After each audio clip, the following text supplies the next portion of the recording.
ओम अच्युताय नमः ओम अनंताय नमः ओम गोविंदाय नमः ओम अच्युताय नमः ओम अनंताय नमः ओम गोविंदाय नमः ओम अच्युताय नमः ओम अनंताय नमः ओम गोविंदाय नमः ओम अच्युताय नमः ओम अनंताय नमः ओम गोविंदाय नमः ओम अच्युताय नमः ओम अनंताय नमः ओम गोविंदाय नमः अच्युताय नमः ओम अनंताय नमः ओम गोविंदाय नमः ओम अच्युताय नमः ओम अनंताय नमः ओम गोविंदाय नमः ओम अच्युताय नमः ओम अनंताय नमः ओम गोविंदाय नमः अच्युताय नमः ओम अनंताय नमः ओम गोविंदाय नमः ओम अच्युताय नमः ओम अनंताय नमः ओम गोविंदाय नमः अच्युताय नमः ओम अनंताय नमः ओम गोविंदाय नमः ओम अच्युताय नमः ओम अनंताय नमः ओम गोविंदाय नमः இன்னைக்கு 2வது நாள் சங்கு பூஜை நடந்துட்டு இருக்கு. பாபாவுக்கு சங்காபிஷேகம் பண்றோம். சங்கு பூஜை கழிஞ்சாச்சு. இப்போ அடுத்ததுக்கு பாபாவுக்கு அபிஷேகம் பண்ண போறோம்.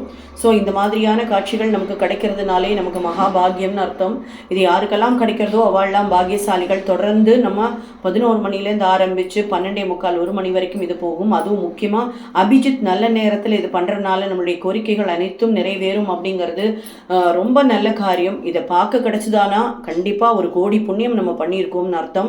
ஸோ முதல்ல நம்ம கணபதி ஆவாகனம் பண்ணியாச்சு. அடுத்ததாக சங்கு பூஜையும் முடிஞ்சாச்சு. இப்போ நம்ம சங்கு அபிஷேகம் பாபாவுக்கு நடக்க போகிறது. இதுவும் அவருடைய அங்கேயில் தான் நடந்துட்டு இருக்கு. எல்லாரும் பரிபூர்ணமா ஆரோக்கியத்தோட சந்தோஷத்தோட சௌபாகியத்தோட வாழணும் அப்படிங்கறது நம்முடைய ஆகிரகம். எல்லாரும் நன்னா வேண்டிங்கோ. ஒரே சமயத்துல எல்லாருடைய கோரிக்கைகளும் நிறைவேறணுங்கிறது நம்முடைய ஆகிரகம். அனைவருக்கும் எல்லா விதமான நலனும் வளனும் வந்து சேர வாழ்த்துக்கள். ஓம் சாய்ராம். ஓம் ஸ்ரீ சச்சிதானந்த சத்குரு ஸ்ரீ சாய்நாத் மகாராஜ் கி ஜெய். ஓம் ஸ்ரீ சாய்நாதாய நமஹ. ஓம் ஸ்ரீ சாய்நாதாய நமஹ.